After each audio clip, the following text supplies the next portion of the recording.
And welcome back at 12 minutes past the hour. 36 hours ago, State Representative and Jacksonville native Angie Nixon was considered an underdog in her own party's primary for U.S. Senate.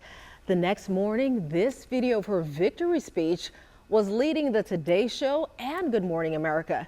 She'll now face incumbent U.S. Senator Ashley Moody in November, and we are joined now live in studio by Democratic nominee Angie Nixon. Angie, I understand you are running on just coffee and adrenaline at this point, so we appreciate you joining us this morning. We sincerely do. Not much sleep at all, huh? Not much sleep, yeah. But I don't do coffee, so we're going to try to figure it out. Okay, good for you. Where's mine? Look, so I understand running on adrenaline right now, which you should be incredibly excited about this because, as I mentioned, you were the underdog in this entire race. But your race, you are known for being a boots on the ground, grassroots type of operation. I want to talk about that. You traveled the entire state. What have you learned throughout the time? I have definitely traveled the entire state, all the way from the Panhandle to Key West, and we literally did that journey, that trip in one day at one point in time on the campaign trail. But as I travel across the state, what I've been hearing is that people are working harder than ever and they're still just struggling to stay afloat. And they need someone who is actually going to work to help provide relief for them. They are tired of politicians who are only looking out for their campaign donors, who are many times these corrupt corporations or these ultra wealthy millionaires and billionaires. They're ready for someone who understands what it's like to struggle and also understands what it's like to just deal with just the frustration of it all, trying to make ends meet, and who's ready just for change. And so I'm super excited that people trusted me to take on Ashley Moody. Duval came out in record numbers. Shout out to the home street, Moncrief. You know, I was born and raised over there on Moncrief. And so I'm super excited at what this means, especially for us here in Jacksonville. We can potentially have, we will, because I'm going to speak it into existence, a U.S. Senator from Jacksonville, Florida that was born and raised on Moncrief. That's amazing. You know, I have to ask you this because you mentioned the numbers. Let's talk about the voter turnout numbers. 23% or so in Duval. Overall, in the state of Florida, we saw 25%. I want your reaction to those numbers, one, and how are we going to increase voter turnout come November? What's the plan? Yeah, for sure. So the numbers were a little bit low. However, here in Duval County, I had over 80% that voted for me within our Democratic primary. And what we're going to do is we are going to just expand the reach. You know, we had a really strategic target in regards to our win number to make it out of the primary, but we're going to expand and we're going to go talk to everyone, even folks who may not necessarily be ideologically aligned with me. We're going to have conversations with them. If I profess and I want to be the next United States Senator, I want to be the U.S. Senator for everyone, not just Black people, not just Democrats, not just progressives or moderates, but everyone across the state of Florida. I want to talk about your campaign briefly. When I say grassroots, I mean it. That's what you're known for, knocking on the doors, really getting into the nitty-gritty of things. Because a lot of times analysts, they look at the numbers. How much money did you raise? You didn't have a lot of money. Right. We didn't see a lot of your ads like we did with other candidates on air. You chose to go through social media, really, as I said, being boots on the ground. Let's talk about your strategy moving forward. Yeah, I mean, we're going to have a similar strategy as well. Of course, we're going to try to go up on commercials and that type of stuff. I'm happy to announce here, we've raised nearly $1 million in the first 48 hours since our election. So I'm super excited about that. And we're just going to continue to go talk to people. We are amplifying people, right? Organized people will beat big money each and every day. And that's why we want the people to get organized so that we can beat that big money in Washington. There's so much money in politics, and it shouldn't be that way. They're going to spend like billions and billions and billions of dollars this electoral cycle, and meanwhile, we still have veterans that are living on the streets. Meanwhile, we have public schools that are closing in many of our low-income neighborhoods, or we don't have access to quality health care. I am really wanting to shine a light on that and the fact that we need to have more people-centered policies, and that's why I'm supportive of things like Medicare for All, I am supportive of a fully funded public education, wanting to increase the minimum wage, which is currently only set at $7.25. And so these are the things that people are stressed out about and hungry for, and I'm excited to be pushing it out into, the state. And when we win in November, I'm looking forward to Ashley Moody calling me senator. I want to ask you this because you mentioned policy, and you're not big on titles, we know that, but you've seen the headlines like we all have. Democratic Socialist, that's what your title is at this point. Your reaction to that, seeing that everywhere? They have called me and labeled me all types of things. I was a single mom. They labeled me rude things when I was just a single mom. I am also a member of the Working Families Party. I just became a lifetime member of NAACP.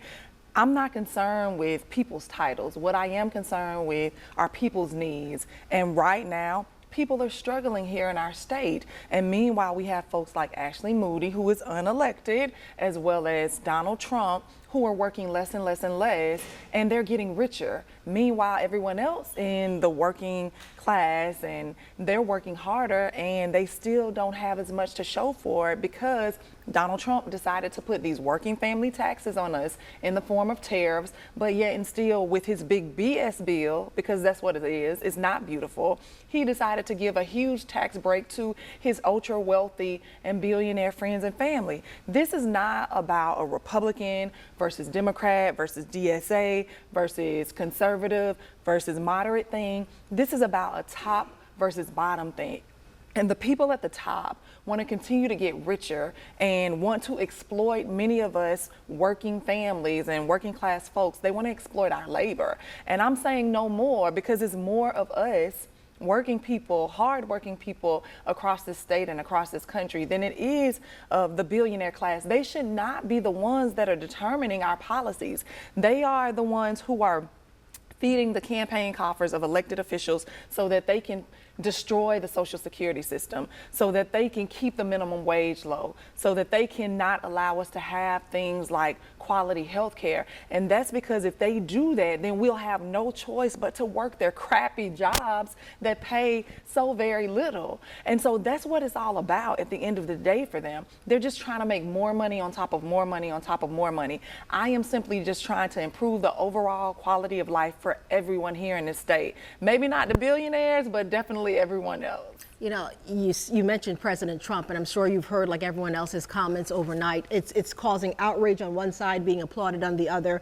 We have this quote again from our current president, Donald Trump, saying the most gratifying loss last night was that of a real treasonous creep, Alexander Vindman, to a radical left lunatic who can't speak or think properly.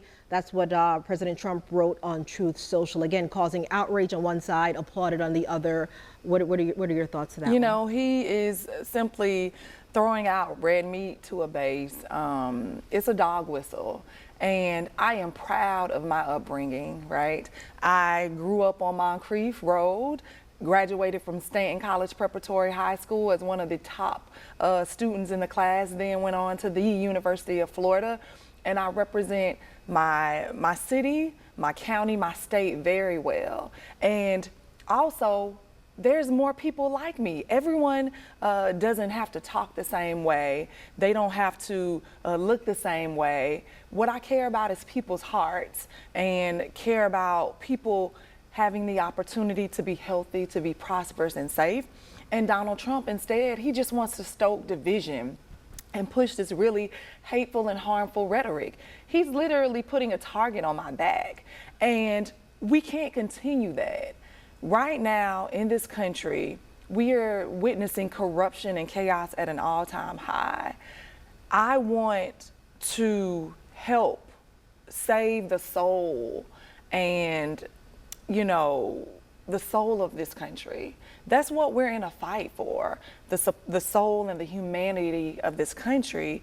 And we're going to win with that. We are not going to attack Ashley Moody in a way personally. We're going to attack her on her record. There are tons of receipts. The receipts meaning she voted against extending the ACA subsidies. which knocked off nearly 300,000 people off the healthcare rolls here in our state and drove up our healthcare premiums for those who had private insurance. The fact that she was given this United States Senate seat after she decided to allow Ron DeSantis and his wife to reroute $10 million that was supposed to be directed towards the state's most medically needy children. She allowed that money to be used to defeat 2 citizen-led ballot initiatives that would have improved the health of many residents here in the state of Florida.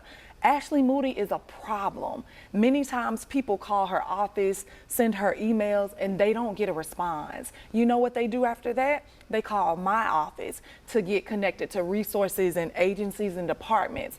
I pride myself on being a people-centered, people-focused elected official, and that is how we're going to win.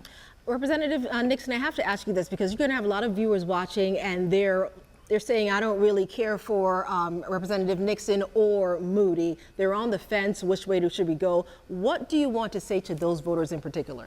What I want to say to those voters are, if you want someone who is going to put you first, if you want someone who is going to fight to ensure you have your most basic needs met, then you should vote for me. I am not going to be out here attacking anyone personally, calling them a radical or a lunatic. I want to speak specifically to the receipts and what they have done or what they have failed to do. It is time that we really work to heal the soul of our country. We cannot allow them to continue to divide us. We are neighbors. We deserve so much more. We deserve, again, the opportunity to be healthy, to be prosperous, to be safe, to experience joy and rest. That's what we deserve. We don't deserve to have to work harder than our elected officials and still struggle. We deserve so much more. This is about our children's present and their future, and I am going to fight for that. And I look forward, and I am humbly, personally, right now, asking for your support and for your vote to become your next United States Senator here in the state of Florida. State Representative Angie Nixon, thanks again for joining us. As I said, I know it's been a very busy 36 hours for you. Appreciate you for that. And we do want to note, we did reach out to Ashley Moody's camp, and we are waiting at this point to schedule an interview with her.